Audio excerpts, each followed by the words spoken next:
America's public enemy number one in the United States is drug abuse. In order to fight and defeat this enemy, it is necessary to wage a new all-out offensive. Drugs are menacing our society.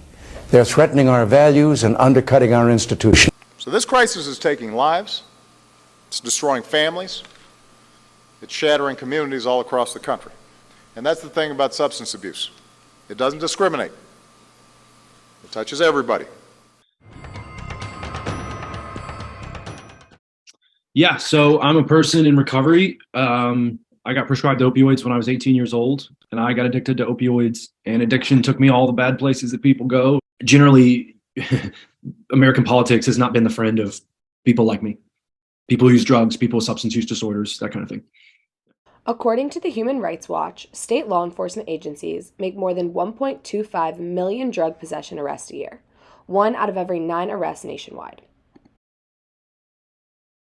I think it just creates more of a cycle, right? It's like creates overpopulation in prisons.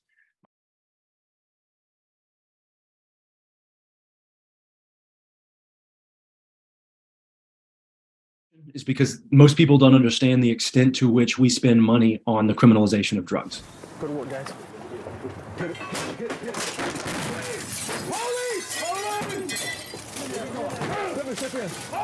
And that is that in the criminal legal world, there's this really well-known finding in the science that harsher sentences are not a more effective deterrent. Really reflects a misunderstanding of how and why people use drugs. You don't gain self-control just because the consequences of, oh, well, if I do this thing too much, there's a chance I, have to go to court, get locked up, spend years in prison.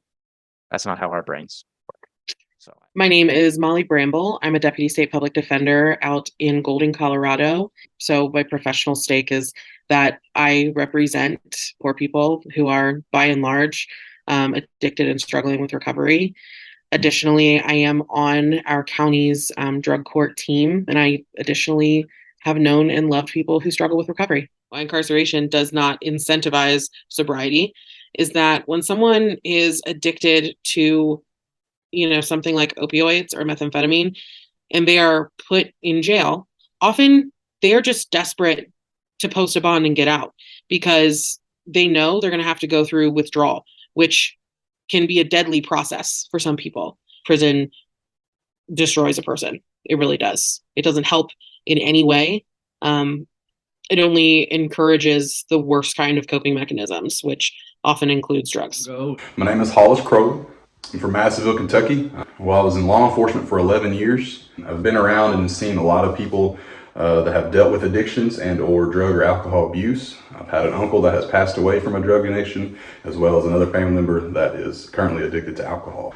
For people that have been arrested or have been doing drugs for some time, I don't think jail really discourages them from doing that. Because if it did, as far as my last 11 years, I wouldn't have had to have arrested the same exact people over and over again for the exact same crime over and over again. So do I believe that imprisonment discourages drug use? No, not really.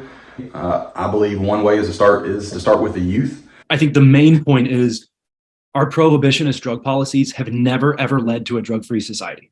It doesn't exist. Every time I drive into Jessamine County, Nicholasville, Kentucky, I pass a sign that says, this is a DARE drug-free community. And it makes me laugh because I shot dope in that community. And I'm like, no, it's not, I think a rational drug policy has to begin by acknowledging that reality, that people use drugs and that criminalizing their drug use doesn't prevent them from using drugs or deter them, but instead it only drives their drug use into the underground where it becomes more harmful. Certainly you'll meet individuals on an anecdotal basis who will say, hey, it was a nudge from the judge that finally made me get my stuff together.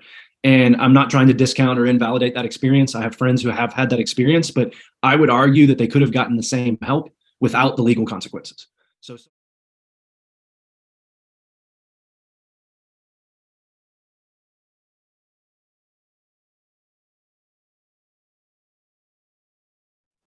I am for decriminalization because I don't believe that people should be put in cages for having a sickness, for struggling with recovery, for oftentimes being put in situations that they never asked for and never planned for. I'm for decriminalization because it doesn't make sense to criminalize, I don't like to call it a choice, but to criminalize that action doesn't make any sense. If we want the outcome to be that people live on to be healthy and recovered, it doesn't make sense to toss them in a cage where they still have access to drugs. Yeah. Like jails and prisons are full of drugs. There absolutely is not suddenly forced recovery because someone is put in a cage.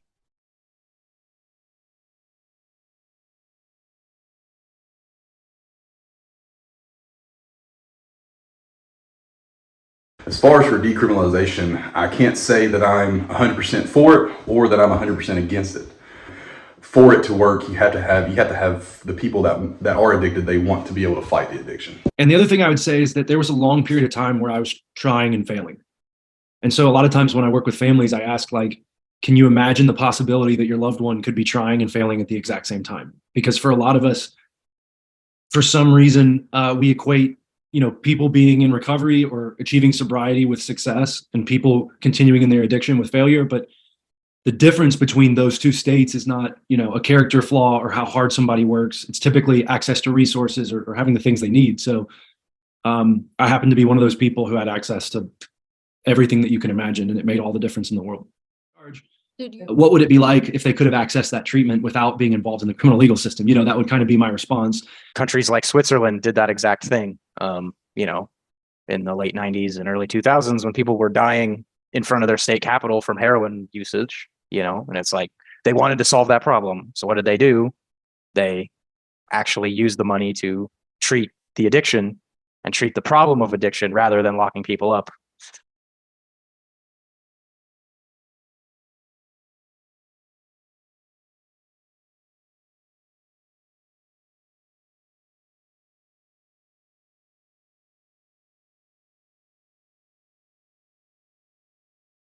Of course, they could absolutely reappropriate funds.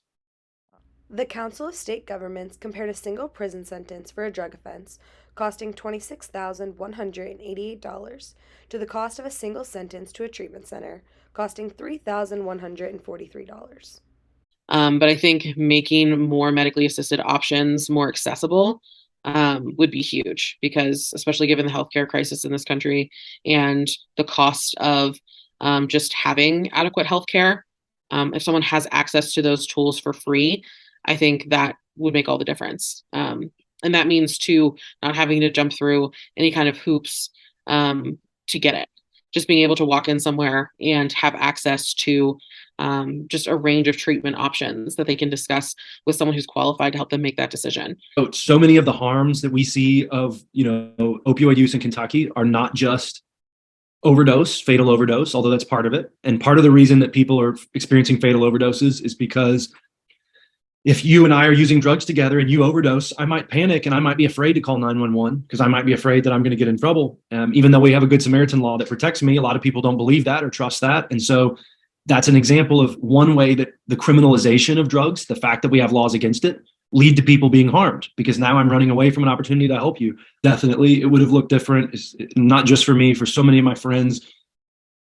Because once you experience legal consequences, it doesn't stop there. There are an estimated 10,000 collateral consequences of incarceration. Things related to barriers to housing and barriers to employment, barriers to rebuilding relationships, and just the way the world sees you. Being called a felon and being treated in that way and being regarded like you're violent when, like 80% of folks who are serving these sentences committed non-violent drug-related offenses. They're people who have a problem, not people who are criminals, in any meaningful sense of the word. So yeah, I think it would have drastically changed things. I think partly because of what you suggested earlier, then we would have reallocated all that silly money that we're wasting to continue to lock people up. And we can put it towards efforts that are evidence-based and effective. I'm definitely in favor of decriminalization of all drugs. In terms of the question of should people be criminalized for possessing, using drugs, I think the answer is absolutely not. I think it's pretty clear from a lot of different scientific disciplines, but especially from a public health perspective, that we achieve worse outcomes when we criminalize drugs. I believe help should be available anywhere and everywhere for the ones that really, really want the help. I mean, I think a combination of treatment programs while people aren't in jail would be pretty great, right? The way that I describe it to people is it's an uncomfortable fact that people use drugs, and it may be uncomfortable, but it's a fact. And so it's time to start living in that reality, you know. I think I could describe addiction in a lot of different ways. I think the principal thing that I would say is it was miserable.